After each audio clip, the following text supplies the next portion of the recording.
আসসালামু আলাইকুম। কেমন আছো সবাই? আজকের ভিডিওটা কিন্তু খুবই গুরুত্বপূর্ণ তোমাদের জন্য।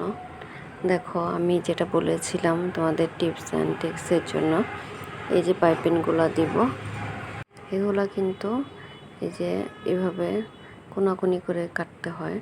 কাটিংটা যদি বাঁকা করে কাটি তাহলে অবশ্যই এই যে সুন্দর করে বসে পড়বে সিলে দিলে। আর এই যে আমি যে একটা বড় ফিতা নিয়েছি, এটা হচ্ছে এখন পাইপিং দিব গলার জন্য। কারণ গলার পাইপিংটা যদি বড় না নেই তাহলে দুই পাশের ফিতা এবং গলার পাইপিং দুইটা মিলে হবে না।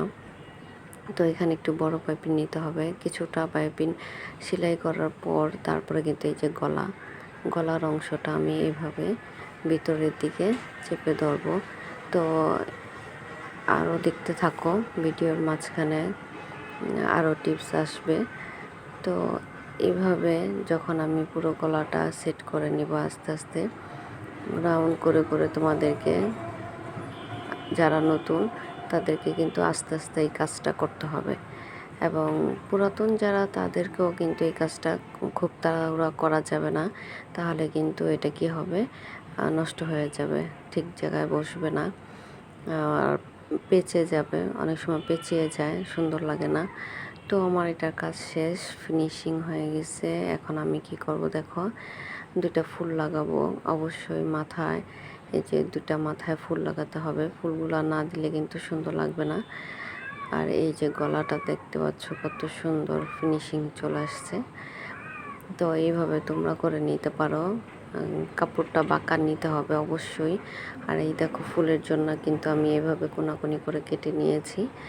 তো এটা হচ্ছে আরেকটা টিপস, যেটা তোমাদের ফুলটাকে সুন্দর করার জন্য, এবং ফুলটা কীভাবে জয়েন দিবে সেটাও কিন্তু এখন দেখিয়ে দেব।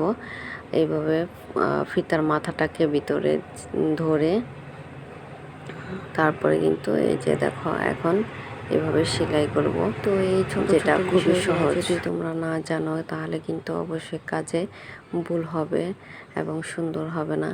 কাজটাকে সুন্দর করার জন্য অবশ্যই কিন্তু এই টিপসগুলো খুবই জরুরি। এবং উপরে দেখতে পাচ্ছ যে একটা বেবি টপসের আর স্কার্টের একটা ছবি দেওয়া আছে। আমি এই স্কার্টের টপসটাই বানিয়ে দেখাচ্ছি তোমাদেরকে। তোমাদের বোঝার সুবিধার জন্য আমি ছবিটাও দিয়ে দিয়েছি। এভাবে সেলাই করার পর উল্টে নেবে, দেখো কত সুন্দর হয়েছে। এভাবে কিন্তু অনেক ধরনের ডিজাইন করা যায়, অনেক ধরনের ঝুমকো লাগানো যায় পুঁতি দিয়ে। তো সেটাও হাতে লাগিয়ে নেওয়া যায়, এটা আমি কাপড়েই লাগিয়ে নিলাম। এখন দেখো দুইটা পার্ট আমার কমপ্লিট হয়ে যাওয়ার পরে এই যে নিচের অংশটা কিন্তু আমার ফাঁকা আছে, যেহেতু আমি এখানে ফিতা দিব, ফিতা দিয়েছি দেখতে পাচ্ছ।